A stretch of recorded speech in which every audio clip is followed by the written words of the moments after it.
So what in the hell is going on with the new Disney Marvel Echo trailer? Have you seen it? Welcome back to Poprageous. I'm Danny Alex. Disney is unleashing Echo, a 5-episode Marvel streaming TV show, and they've released the trailer.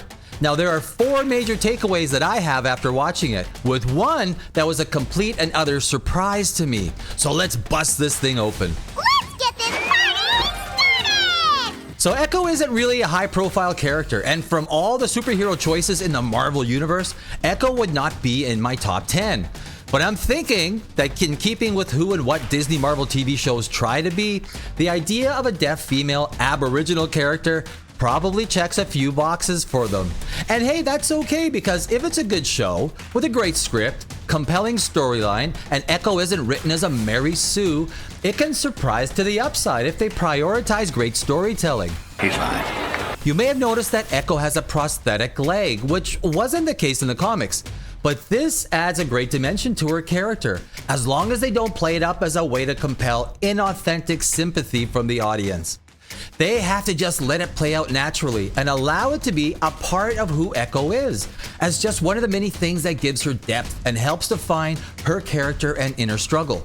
So the first thing I noticed about the Echo trailer was the tone. It tries for an edgy street-level gangster kind of feel, and it does a pretty good job achieving it.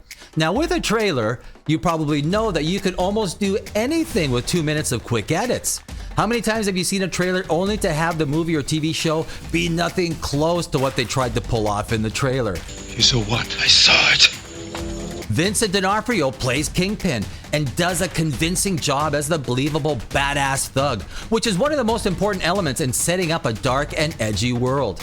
Kingpin is one of Marvel's best villains, and it's critical to amp up the stakes through his character.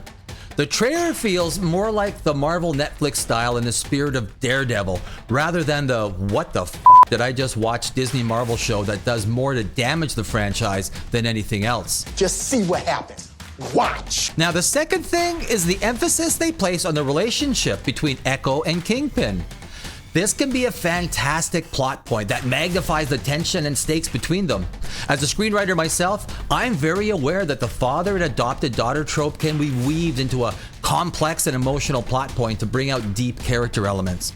We'll have to see if the writers and the showrunners have the courage to make Echo into a TV series that aims higher than the two-dimensional throwaway scripts that are most of what Disney Marvel TV shows are. Before I get to my biggest takeaway from this trailer, my third point. It's how they tried to emphasize that Echo is enthralled with anger and is a driving force at everything she does. And this could be a great character trait if they also nuance it as a flaw and establish where her anger originates. From what I saw in the trailer, it talked more about her anger than anything else. Yes, there were fights and people smashing through walls, but showing a character's anger isn't done through a fight. A fight is the end result of that anger, manifesting itself inside the character. It's done through plot that allows the audience to see and feel her rage through her experiences. The writers have to show us the source of her anger and have it grow over the 5 episodes and not just tell us that she's angry. They have to show us. And now my biggest takeaway from this Echo trailer. It's the one thing that hit me the hardest right from the first few seconds of watching it.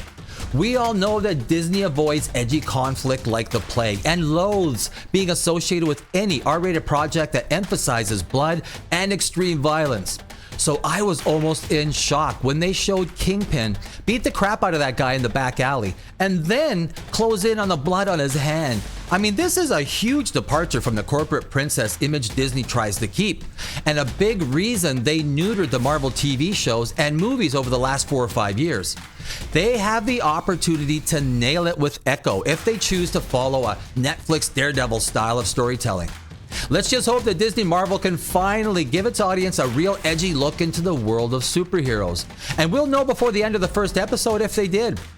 If you like what you heard, I invite you to join the Poprageous community by subscribing. And if you didn't, well, I could give a shit. No, just kidding. We'll see you in our next video.